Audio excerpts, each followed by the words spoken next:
Pofuna kukusamalirani kuti muyende bwino pa msewu, Khwezy buses yakubweretserani mitengo yatsopano kuyambira lachisanu pa 24 June 2022 kuchoka ku Bwande kupita ku Lilongwe.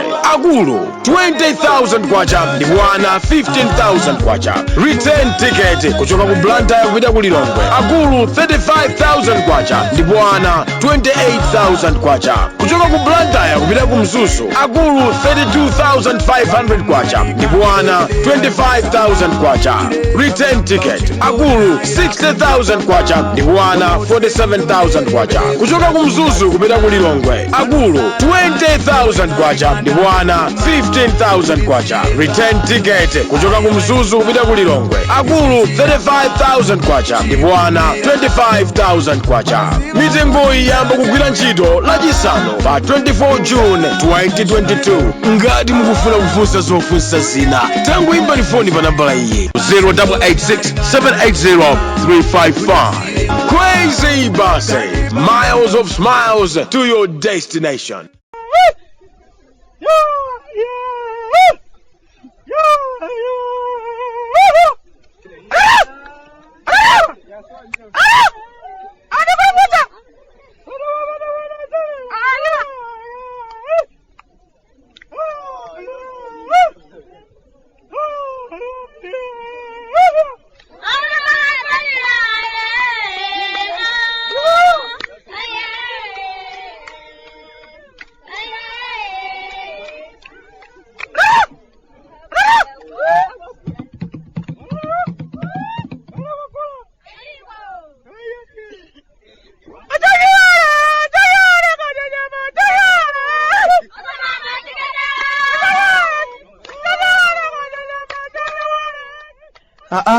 Kalata tumechoka kumudzi Malawi.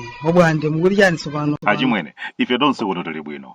Tili moyo ndithu, sitikudziwa nzathu kumeneko kuti muli bwa. Lero ndikukumbukirani nimayimba ndithu nyimbo ina yake adayimba wina kuno. Amati munachona ndi chani, achimwene yanga simufuna kubwera kudzationa. Machona inuyo kumamverako nyimbo ngati zimenezi. Mwina mwake chipemba chokha chobwera kuno kumudzi wanu mukhoza makhala nacho chifukwa ndiye zambiri zachitika mwene kuchokera pamene mudapondetsa phazi lanu kuno komaliza. Ndimangodandaulabe kuti inu okhala mbere wanga yekhayo kumazoona kusiya ndithu kundiganizira kumatigulira timasingileti. Nthawi imeneyi chatu anthu amadziwanso kuti ndi m'bale wanga kumangalande ndi umavala timasingileti tojambula Rambo, tina tojambula Madonna. Pano usiwa ndiye wandikhodzokera. Pano chofala chimene ndikudalira kwambiri ndi zomwezi za ndalezi basi. Mala yanga odalirika ndojambula manja awiri ogwirana pachifuwa pa. Mmene adagwiranana kale samasiyana. Mwina chifukwa chake nthawi zina zake ndikagona ndimalota munthu akundigwira pa khosi kufuna kundikanyanga kenaka nkumabanika kuti ndinakoso kasingileti kena kojambula chimanga chotong'oka chinayi. Zimenezi ndiye zakhala zovala zanga zodalirika achimwene. Ujeni, mundirole mu tsiku la lero ndivuliranso kachipeya basi zomwe zija za Khwezy kamba kundiguliraso sirampa tsiku la lero. Khwezy kuliya achimwene. Ndimakamba mobwereza kuti ndiye njira yokhayo yodalirika yotumizira katundu wanu. Makono kumafunika umachenjera pa tawuni potumiza katundu ndi kampani zokhulupirika ngati Khwezy kuliya. Yokhayo kwathu kuno imene umati ukatumiza katundu lero lomwe ukalandira katunduyo amakamutenga. Ndimachalenja atokotofufuzani muona kuti ndi Khwezy kuliya basi. Katundu silimangopatsira wina aliyense kuti hayi mukandipekere katundu kwa uje pache ngenipo. Hayi ndithu mukhozozaona naso malodza ngati amene naka adaona kale achimwene. Munthu une lero ndikulemba kalatayi komabe mtima wanga suli m'malo kwathu kuno. Ndili pasi pa ngongoma mudausiya uja chifukwa ndi pamene dzuwa limatereka omba ndimatha kupeza mthunzi wabwino achimwene. Ndikulemba kalatayi koma kafada ndiye sali bwinoyi. Ndipo kalatayi ndikungolembera choncho. Ndi mmene kafada alili ndimayenera kuti munyengo ngati imeneyi ndi imene aye mlamu wanga. Ndikudziwa kuti mulamange mudzidzifunsa kuti kodi ndiye chafuta ndi chani ndi kafadala mlamu wawo Bwande. Wadolanso chiyani? Ayitu sikuti ndi matenda ngati mmene mungaganizire. Kafadala ali kuchipatala achiwembwala mukhapa-khapa mpaka pano sitikudziwa kuti achiwembo amafuna chiyani pa mlamu wanga, mlamu amene amakhala m'nyumba yanga sodzimira payekha ali ngati mapoto kaya foloko m'nyumba mwangamu.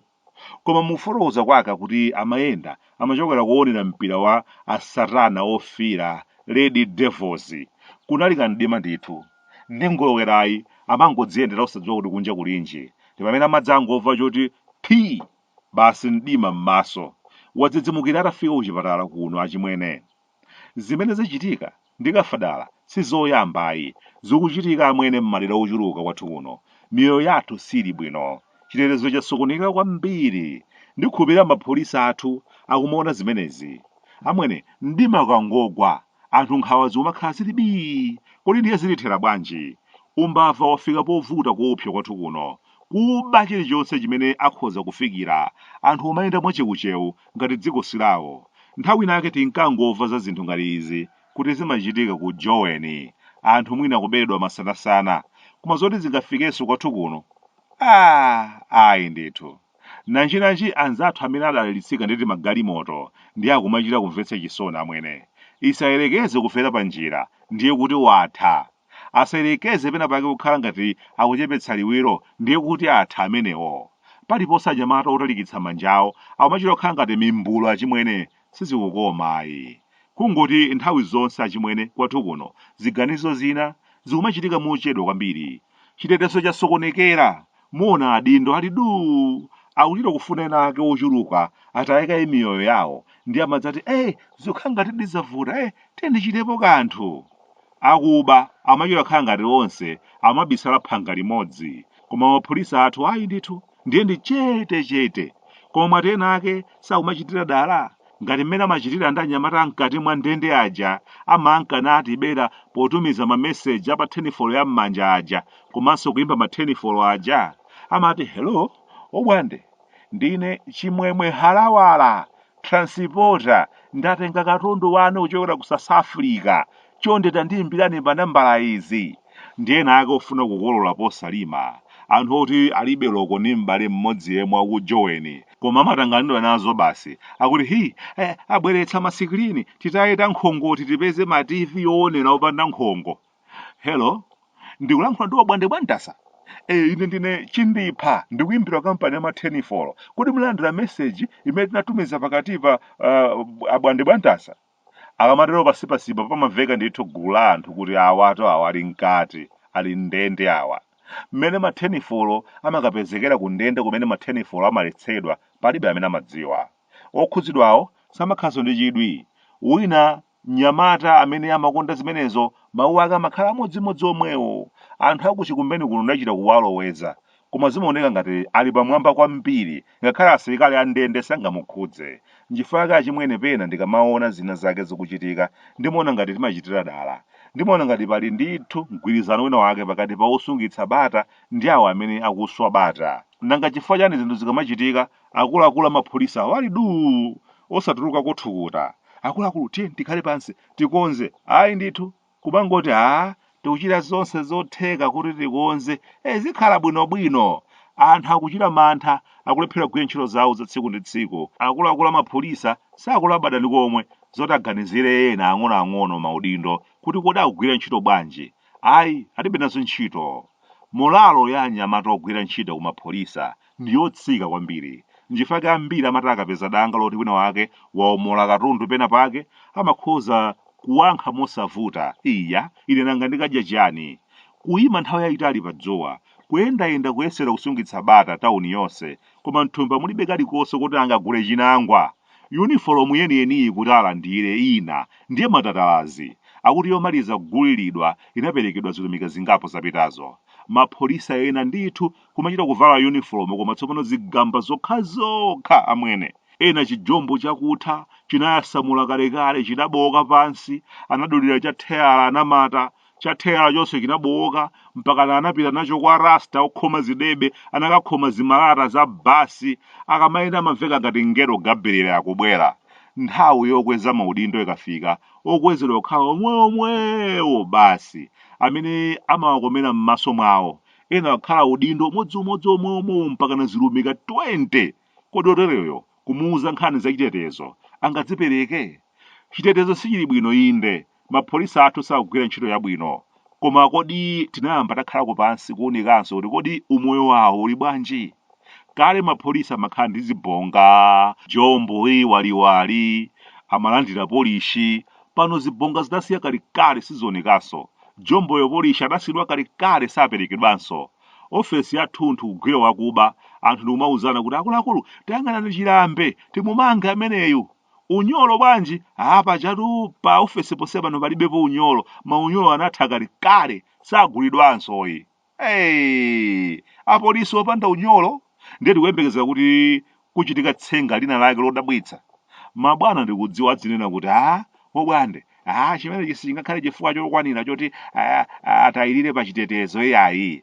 Iwo olankhulawo anamalamba mimba zili kuno kuchita kulephera kupuma, una magaye anyezi akuyembekeza zozizo kwa wapolisi kuti wakhala kugona ndi njala kwa masiku 3. Koma zoona chikapu cha mpira kukhala akuti chibawo kaya china chake chosadziwika bwinobwino. Komatu ndiye Amanyuwa United sikuvuta kwake. Ngati kugona mmakwalalamu mosayambira kuphulitsa makombola atu mpaka na pano. Koma achelese feso nde tatukanika Osati sewero mwamva. Tikuzoona kwa basi. Chonchobe tizingodikira mwina moyo wina ngati tisojani. Komabe izi sadiwalitse kuti anthu akumachinjiri akuzunzika kwa basi. Akuzunzika ngati dziko silawoyi. Biriji kulibe, mtauni anthu akumakwera bwato kuwoloka mitsinje. Koma zoona adindowo ali phee zosawakhudza amwene. Komanso uja msewu wa Tcholo Khonjeni kupita kumakapwa. Iyaya tikonzereni jamani, tikonzereni sizili bwino. Ata ine wano kuno kumudzi ku Malawi Bwande. Kuda kunyasalande sunga mpenzi.